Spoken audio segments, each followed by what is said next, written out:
Welcome to my vlog. Si Boy Tupac nangangalakal na naman guys, oh. Ayan, oh. Pag mga ganito guys na may nakalagay ng pre-matic na yan. So ayan, oh, gaganda pa ng drawer, oh. Oh. Kaya sa akin yung drawer na yan.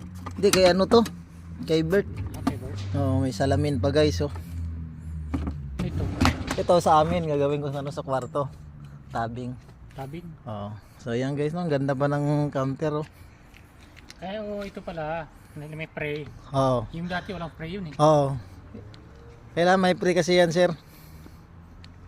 So ayan guys, no. Yan, oh. Tabil. Oh, saan mo lang gagawin yan? Sa kwarto. So yun lang guys. Thank you for watching. Ang alakal si Boy Tupac. Boy Tupac, malapit lang to sa amin guys. Ayan yung ano namin, no. Sa pinaka dead end sa dulo, yung tirahan namin yun.